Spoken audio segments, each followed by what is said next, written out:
In 1986, at the age of 7, I was scheduled for a routine tonsillectomy. As the day of the surgery approached, I felt an unusual sense of unease, which surprised the doctors because I had always been calm before.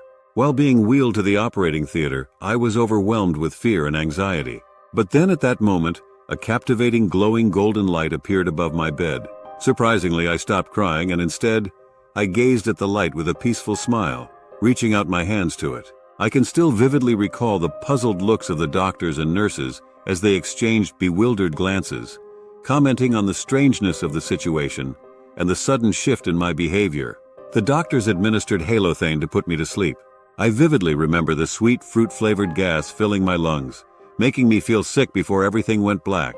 The next thing I knew, I found myself standing beside my own body in the operating theater. Time slowed as I watched the doctors and nurses frozen in motion.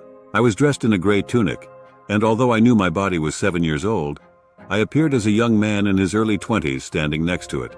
As I stepped through the door, it closed behind me, enveloping me in darkness. The musty air in the corridor clung to my senses as I ascended the stairs.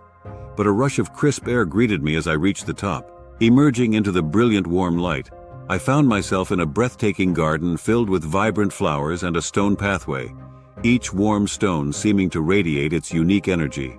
It was as if the entire garden, including the stones beneath my feet, was infused with a living consciousness. I turned around and gazed at the weathered door that led to the corridor I had just exited. It seemed oddly out of place amidst the captivating beauty of the surroundings. Above the door, the numbers 1,978 inches and another year that eluded my memory were inscribed, accompanied by the warning, only to be used between 1978 and year I can't remember. It struck me at that moment that I shouldn't linger there. It was too premature. Suddenly, footsteps echoed behind me, growing closer as someone approached me along the elegantly paved gravel walkway. A man dressed in white with a beard was walking towards me, and I knew he was a Jew. His eyes beamed as he smiled at me and said, "Welcome, Nikolai." Back then, my name was Nikolai. "You are too early, so you can't stay, but I will show you something." I remember his robe or tunic was dazzling white.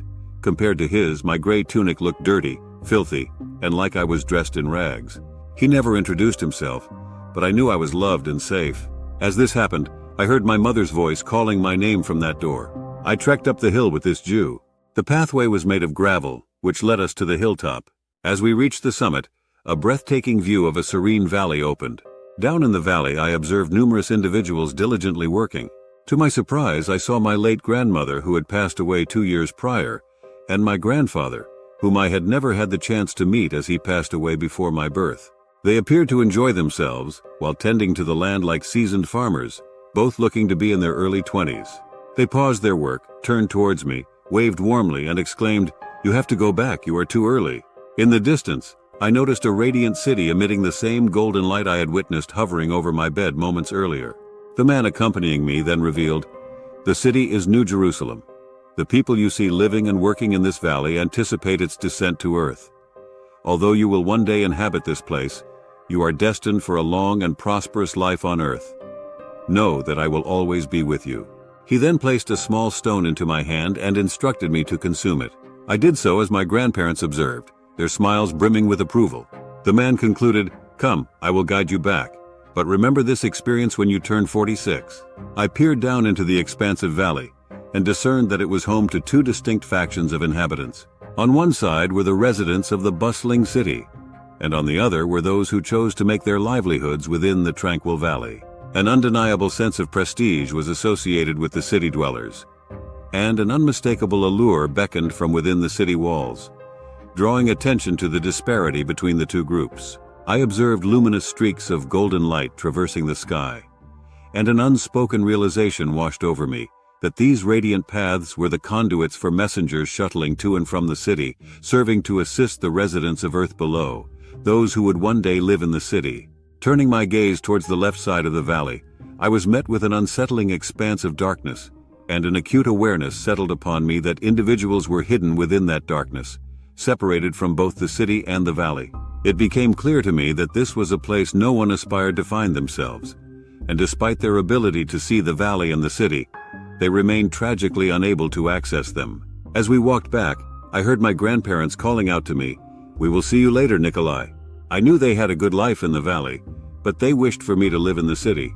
As the man trailed behind me, we arrived at the door I had just entered.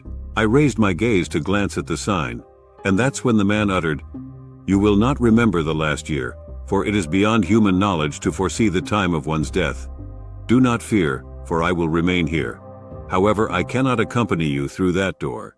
Just remember the significance of the stone." I slowly walked in through the door and started descending the stairs again.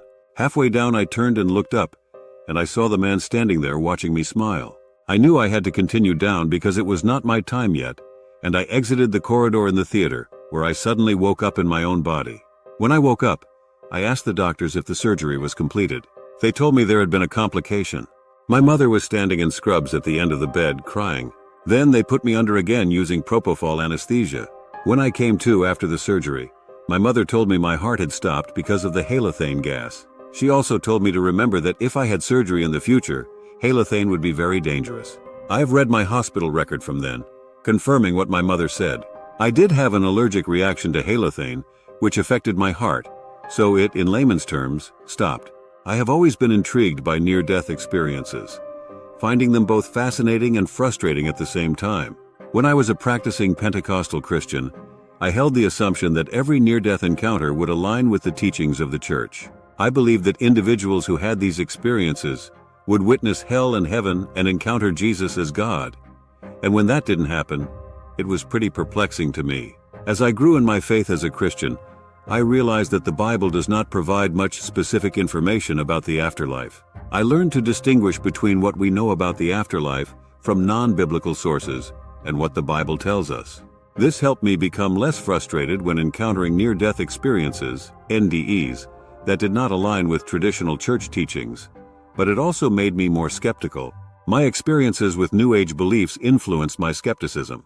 When the movie Independence Day was released in the 1990s, many of my friends who were interested in New Age concepts watched it. The night after, many of them had dreams about a potential alien invasion. Upon waking up, they interpreted these dreams as visions and warnings. However, it was apparent that the movie had left a strong impression on them and influenced their dreams.